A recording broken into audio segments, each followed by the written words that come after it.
कैसे हैं आप सब। आशा करता हूँ आप सब स्वस्थ होंगे। तो स्टूडेंट, हर किसी का एक सपना होता है कि मैं भी एक सक्सेसफुल इंजीनियर बनूं, लेकिन उनके पास रुपये नहीं होने के कारण वो एक सक्सेसफुल इंजीनियर नहीं बन पाते हैं, या गरीबी की स्थिति में स्टूडेंट अच्छे होते हैं लेकिन वो एक सक्सेसफुल इंजीनियर नहीं बन पाते हैं। हर स्टूडेंट चाहता है कि मेरी भी इज्जत हो। तो इसी को ध्यान में रखते हुए मैंने यूट्यूब पे फ्री में फिजिक्स, केमिस्ट्री एंड मैथमेटिक्स का कोर्स डिज़ाइन किया है, और उस कोर्स को पढ़ने के लिए किसी फीस की आपकी आवश्यकता नहीं होगी, जो फ्री में आपके यूट्यूब पर डाला जाएगा। तो आज का जो मेरा टॉपिक है वो है फिजिक्स अध्याय फर्स्ट, जिसमें आता है मेजरमेंट, मतलब मापन। मापन क्या होता है कि किसी भी मूल राशि को जो मापते हैं उसी को कहते हैं मापन। तो देखिए, पहले इसका हम डिफिनेशन देख लेते हैं। देखिए, परिचय यानी इंट्रोडक्शन क्या होता है मापन का। यह होता है कि किसी भौतिक राशि को मापने के लिए एक मानक मात्रक की आवश्यकता होती है, यानी यही स्टैंडर्ड मात्रक की आवश्यकता होती है। किसी भौतिक राशि का मापन निम्न दो भागों में होता है। तो इसी तरह से इसका परिचय ये हो गया कि किसी भौतिक राशि को, मतलब भौतिक राशि का मतलब हो गया मूल राशि और व्युत्पन्न राशि आता है। मूल राशि में जैसे लंबाई आ गया, लंबाई को ही मापने के लिए और इन सभी को मापने के लिए जो मात्रक की आवश्यकता होती है वही हो गया मानक, यानी कि मानक मापन हो गया। और ये मापन दो तरीके से होता है। एक होता है आंकिक यानी कि नोमिनिकल वैल्यू, और दूसरा होता है मात्रक। आंकिक मतलब नोमिनिकल वैल्यू यह हो गया जो उस राशि के परिमाण को प्रदर्शित करता है, अर्थात यह बताता है कि उस राशि में उसका मात्रक कितनी बार सम्मिलित है। मतलब ये समझ लीजिए कि जैसे मान के चलिए 10 kg है कोई चीज़, तो 10, इसमें जो 10 आया है इसी को कहते हैं हम नोमिनिकल वैल्यू। क्या बोलते हैं? नोमिनिकल वैल्यू। तो यही हो गया नोमिनिकल वैल्यू, यानी कि आंकिक मान। फिर अब आएगा इसमें मात्रक। मात्रक किसको कहेंगे? राशि के मात्रक का नाम जिसमें वह भौतिक राशि मापी जाती है। किसी भौतिक राशि का आंकिक मान उसके मात्रक के व्युत्क्रमानुपाती होता है। मतलब अब मात्रक आपको समझना होगा। जैसे मैंने बताया था 10 kg, तो 10 तो हो गया आपको नोमिनिकल वैल्यू, और ये kg क्या है? इसी kg को कहते हैं हम यूनिट्स, यानी कि मात्रक। तो kg किसका मात्रक है? तो आप सभी को पता होगा कि द्रव्यमान जो होता है उसका ही मात्रक क्या होता है? kg होता है। तो उसी को हम कहते हैं मात्रक। आशा करता हूँ आप सभी को समझ में आ रहा होगा। फिर अगला देखिए, अगला टॉपिक है राशियाँ तथा मात्रक। राशियाँ तथा मात्रक, क्वांटिटीज एंड यूनिट्स। इंग्लिश में क्या बोलते हैं? Quantities and units. और इसका होता है मूल राशि तथा मूल मात्रक। अब मूल का मतलब क्या होता है? जैसे किसी का नाम है मोहना, तो उसका मूल नाम होगा तो उसको बोलते हैं क्या? मोहन। उसी तरह से मूल राशि और मूल मात्रक होता है। तो मूल राशि किसको बोलेंगे? तो वे भौतिक राशियाँ जो एक दूसरे से स्वतंत्र होती है मूल राशियाँ कहलाती है। जैसे में हो गया लंबाई, द्रव्यमान, समय, वैद्युत धारा। अब ये सब मूल राशि कैसे है? तो इन सब के बारे में अगर बताऊंगा तो जैसे लंबाई है, तो लंबाई में देखिए तो इसमें कोई आया है? जैसे क्षेत्रफल ले लीजिए।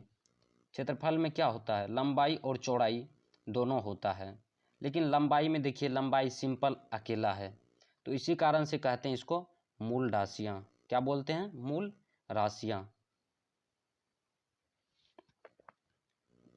जैसे ये 7 होते हैं मूल राशियाँ: लंबाई, द्रव्यमान, समय, वैद्युत धारा, ताप, ज्योति तीव्रता, पदार्थ की मात्रा मूल राशियाँ हैं। अब देखिए, मूल राशियों को व्यक्त करने के लिए प्रयुक्त मात्रक मूल मात्रक कहलाते हैं।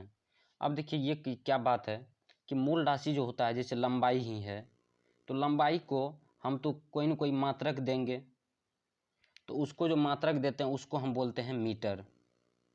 तो यही हो गया मीटर जो हुआ ये हो गया मूल मात्रक। ये क्या हो गया? मूल मात्रक। लंबाई का मात्रक क्या हो गया? मीटर। फिर आ गया किलोग्राम। तो द्रव्यमान को जो दर्शाएंगे वो किलोग्राम में दर्शाएंगे। फिर टाइम को किस में दर्शाएंगे? वो सेकंड में दर्शाएंगे। फिर वैद्युत धारा को सेकंड में दर्शाएंगे। तो आगे एक चार्ट ही लेकर के आया हूँ। अब इस चार्ट में देखिए क्या है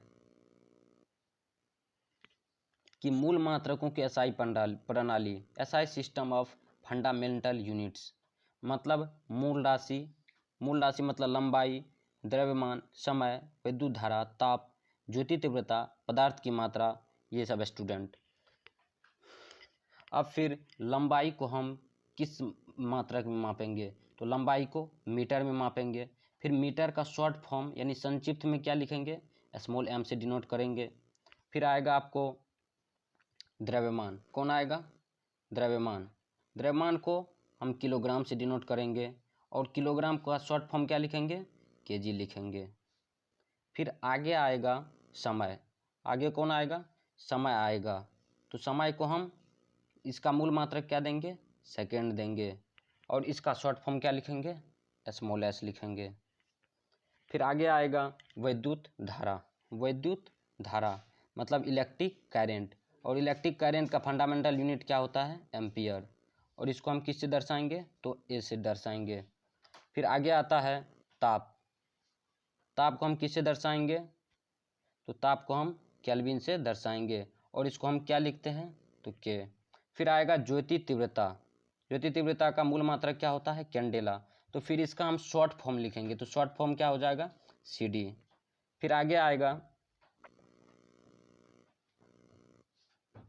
पदार्थ की मात्रा। तो पदार्थ की मात्रा का जो मूल मात्रक होता है वो होता है मोल, और इनका मोल को हम कैसे लिखेंगे शॉर्ट फॉर्म में? तो MOL लिखेंगे।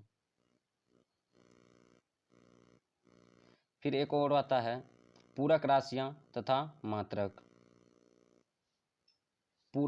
तथा मात्रक। इंग्लिश में क्या बोलेंगे? Supplementary quantities and units.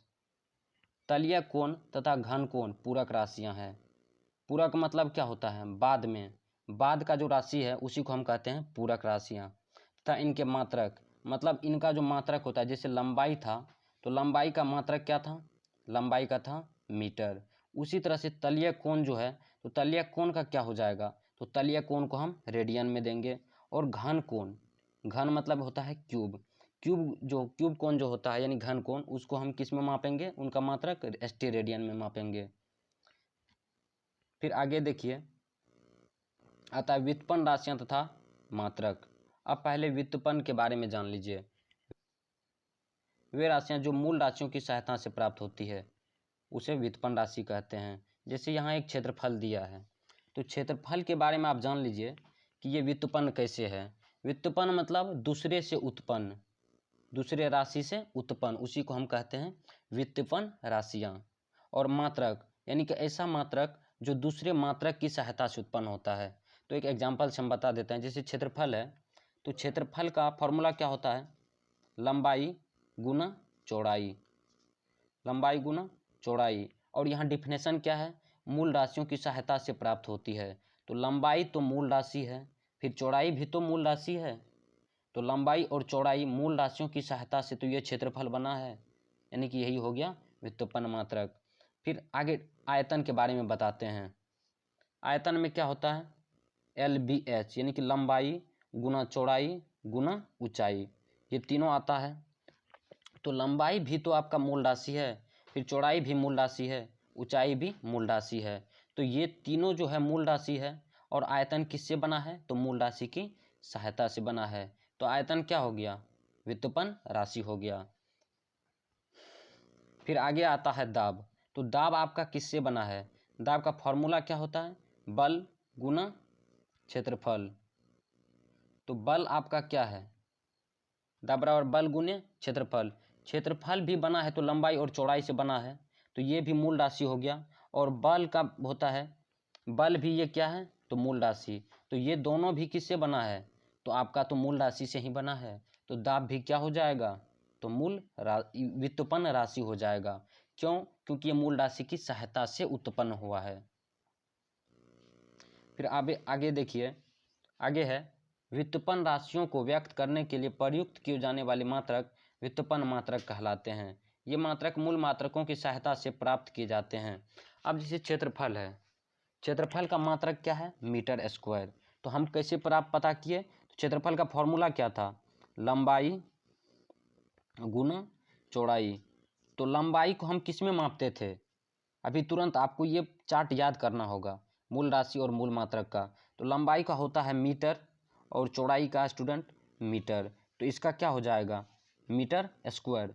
तो देखिए ये मीटर जो है ये तो मूल मात्रक है, तो मूल मात्रक की सहायता से ही ना व्युत्पन्न मात्रक आया है मीटर स्क्वायर, तो इसी कारण से हम इसको क्या बोलेंगे, व्युत्पन्न मात्रक।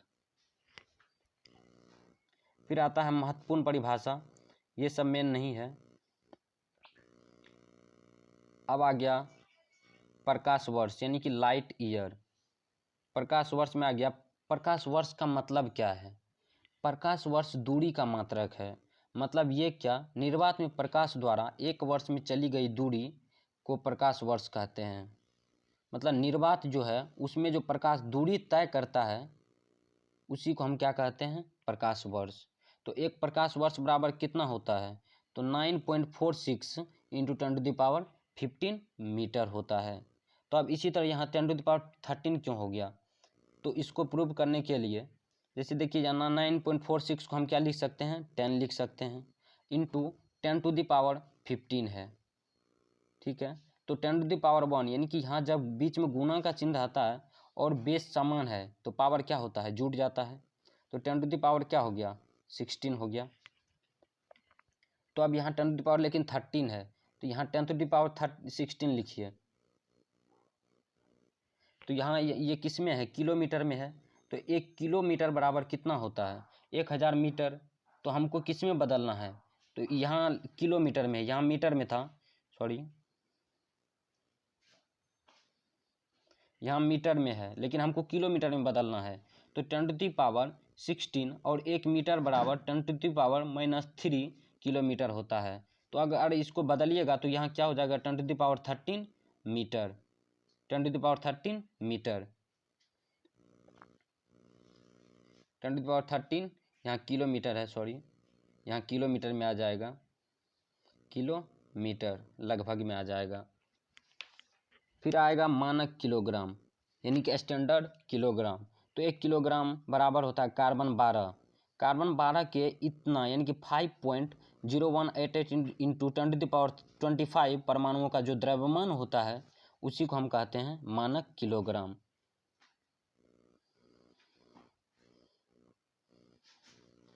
फिर आता है मोल। कार्बन 12 के समस्थानिक के 0.01 ग्राम में उपस्थित परमाणुओं की संख्या एक मोल कहलाती है।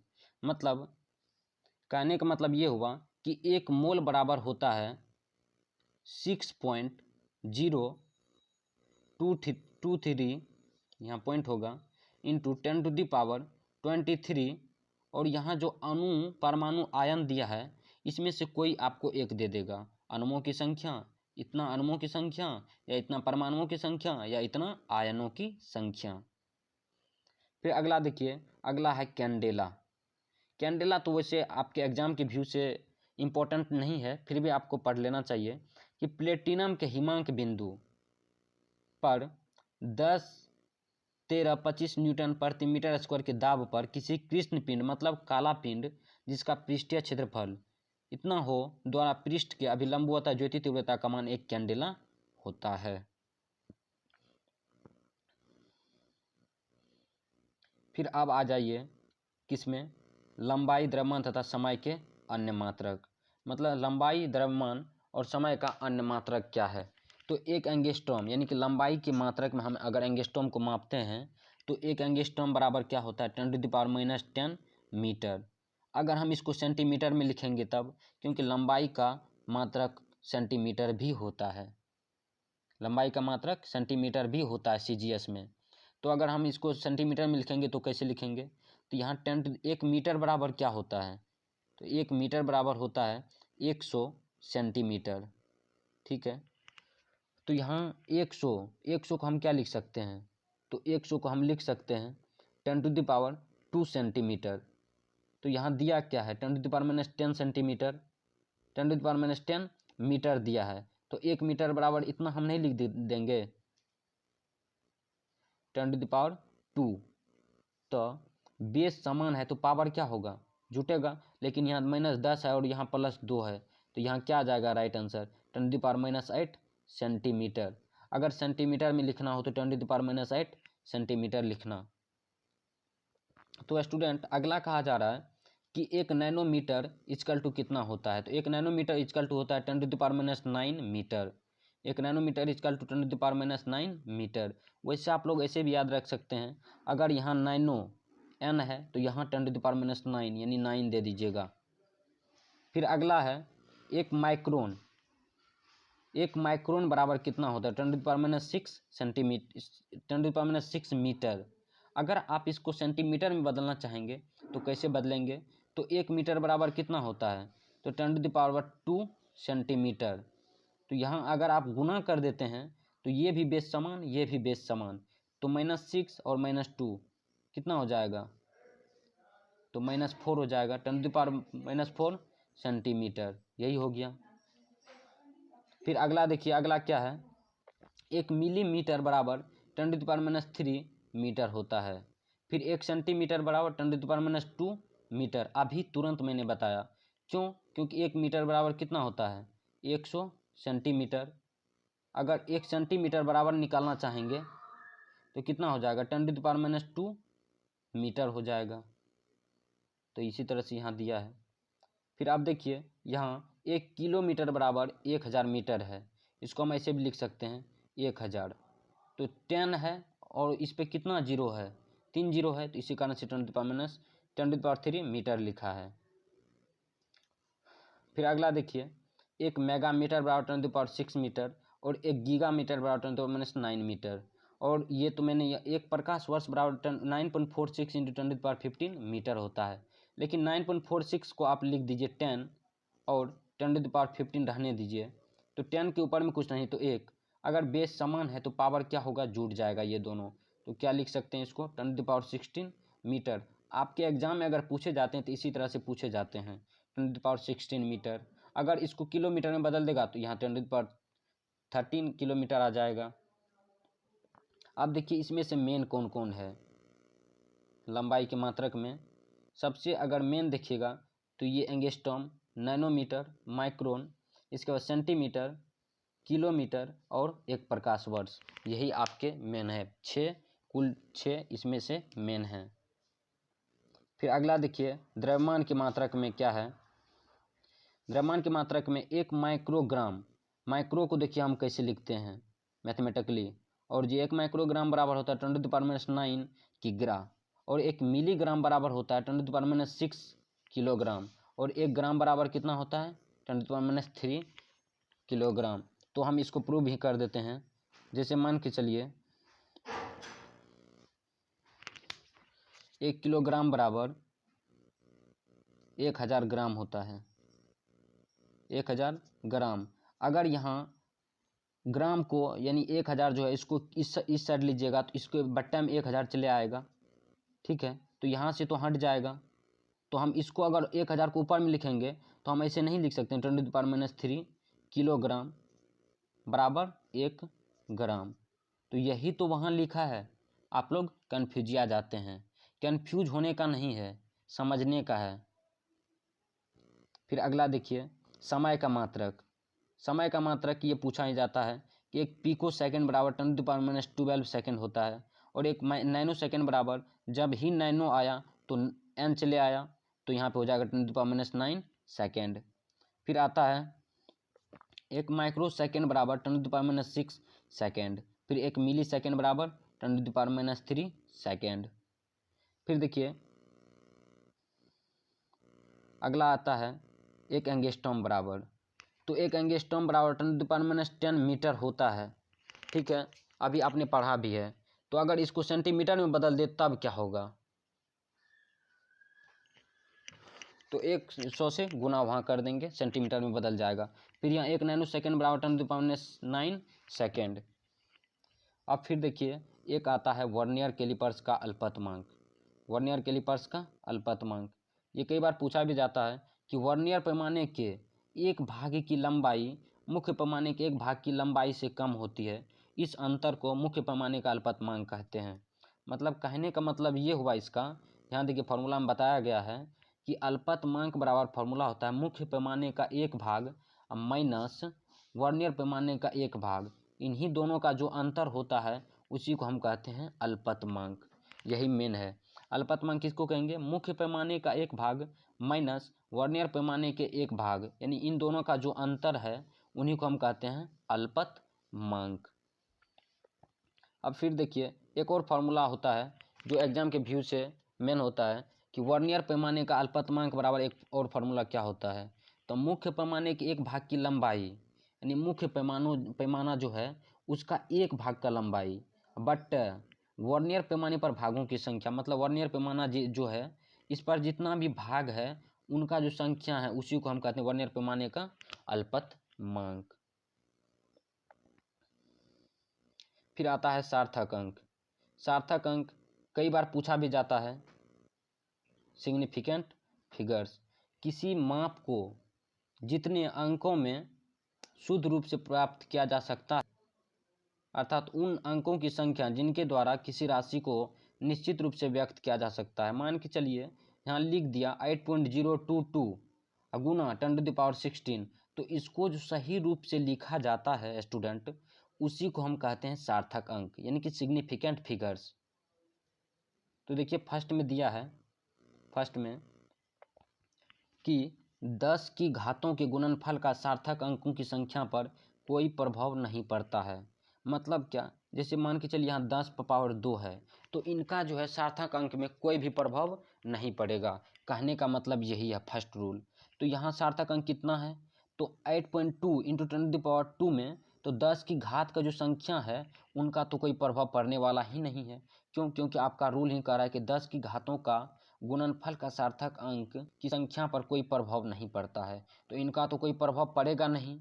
तो पड़ेगा किसका, तो ये दोनों का। तो 8.2 है तो कितना संख्या यहाँ है, तो 2 है, तो यहाँ 2 सार्थक अंक टोटल हो गया।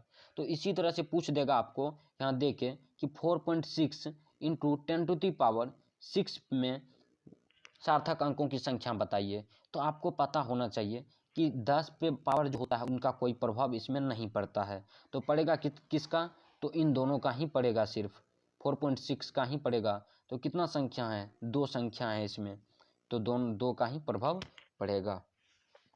फिर देखिए आगे 8.2 इंटू 10⁻4 में सार्थक अंकों की संख्या कितना है, तो इसमें भी 10 पे जितना भी घात हो उस पर कोई प्रभाव नहीं पड़ेगा, इन 8.2 पर ही पड़ेगा। तो कितना सार्थक अंक हो गया, तो 2 हो गया सार्थक अंकों की संख्या। फिर देखिए 2 नंबर में कहा जा रहा है कि 2 अशून्य अंकों के बीच सभी शून्य अंक सार्थक होते हैं। 2 अशून्य अंकों के बीच सभी शून्य अंक सार्थक होते हैं। मतलब ये कहने का हुआ इनका। अब अशून्य अंक पहले आपको समझना होगा। अशून्य अंक किसको कहते हैं, मतलब 1 से लेकर 9 तक जितने भी संख्या हैं इसको हम कहते हैं अशून्य अंक। शून्य को छोड़कर जो भी संख्या होते हैं उनको हम कहते हैं अशून्य अंक, मतलब 1 से लेकर 9 तक।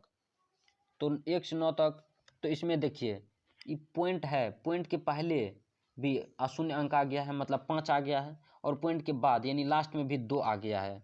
तो इन दोनों के बीच में देखिए अशून्य अंक आ गया है और बीच में 0 है। अगर बीच में 0 है तो इनमें टोटल गिनती हो जाएगा और टोटल सार्थक अंक हो जाएगा। तो कितना है, 1 2 3 4 5, तो इसमें 5 सार्थक अंक हैं। जैसे मैं एक एग्जांपल देता हूँ 4.40.005, तो इसमें देखिए 4 भी अशून्य अंक है और ये पॉइंट के पहले है, और पॉइंट के बाद यानी अंत में भी अशून्य अंक है, मतलब 5 है। तो क्या बोला जा रहा है इसमें कि 2 अशून्य अंकों के बीच सभी शून्य अंक सार्थक होते हैं। पॉइंट है लेकिन यहाँ भी अशून्य अंक है और यहाँ भी लास्ट में भी अशून्य अंक है, पहले भी अशून्य अंक है मतलब 4 है और लास्ट में भी अशून्य अंक है, तो जब इस तरह के होंगे तो टोटल जितने भी नंबर होते हैं उनको गिनती कर लिया जाता है। तो इसमें कितने अशून्य अंक हैं? अशून्य अंक 2 हैं, लेकिन सार्थक अंक कितने हैं? तो टोटल 5। क्यों? क्योंकि पहले भी अशून्य अंक हैं और लास्ट में भी अशून्य अंक हैं, तो सभी को गिनती कर लिया जाएगा। फिर अगला देखिए सार्थक अंक का रूल क्या कहा जा रहा है कि यदि दशमलव बिंदु के पहले अशून्य अंक नहीं है, मतलब दशमलव बिंदु जो है यहाँ, ये जो दशमलव बिंदु दिख रहा है इसके पहले अशून्य अंक नहीं है, तो दशमलव के तुरंत बाद के शून्य अंकों को छोड़कर सभी अंक सार्थक होते हैं। मतलब यदि दशमलव के बाद, यानी कि फिर से बता देता हूँ कि ये जो दशमलव है, ये जो आपको दशमलव दिख रहा है यहाँ, कि इसके पहले अगर अशून्य अंक मतलब 1 2 3 4 ये सब नहीं है और यहाँ शून्य है, तो ये इनके पहले और इनके अंत बाद में जो संख्या उनका गिनती नहीं होगा। और जो जितने भी उसमें अशून्य अंक हैं मतलब 2 और 4, तो इसमें अशून्य अंक कितने हैं? अशून्य अंक इसमें मात्र 2 हैं, तो इनका ही गिनती होगा। ये आपके रूल कह रहे हैं सार्थक अंक के।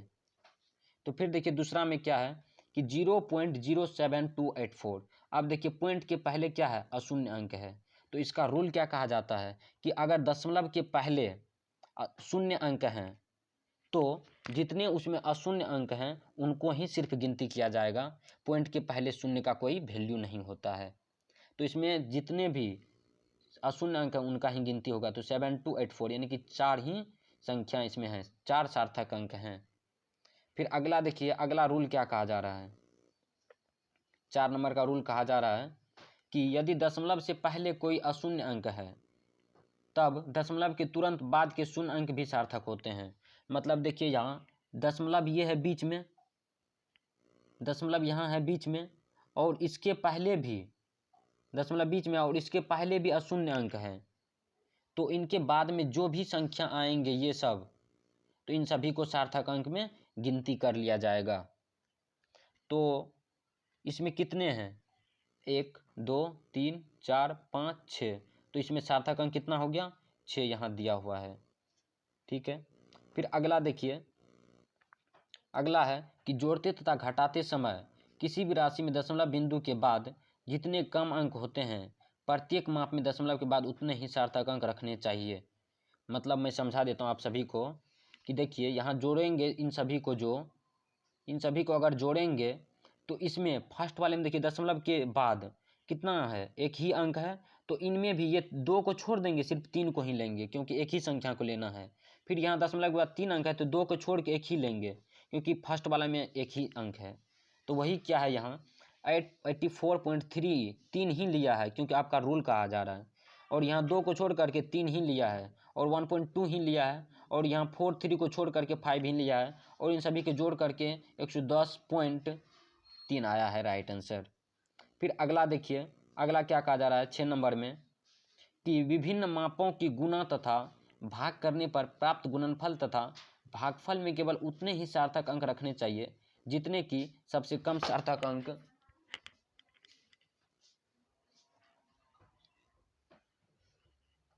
जितने की कम सार्थक अंकों वाली माप में है।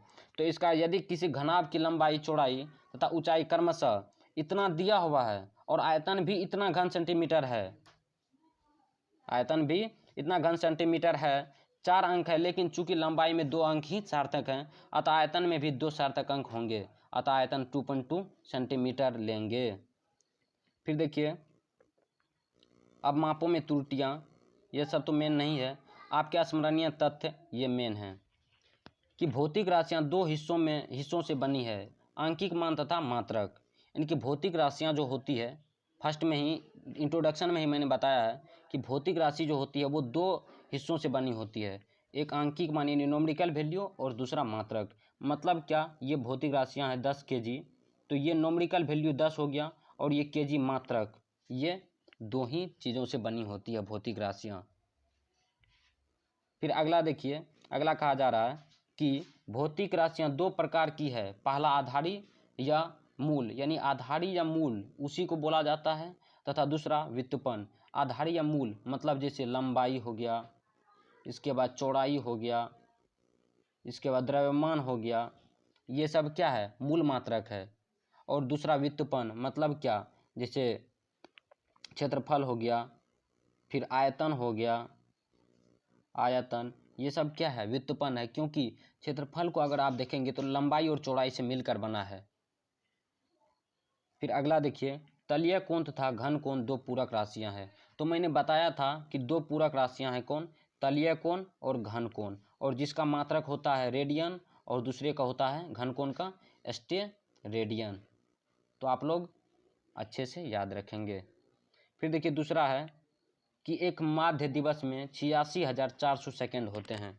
माध्य दिवस मतलब आधा दिवस जो होता है उसमें 86,400 सेकेंड होते हैं।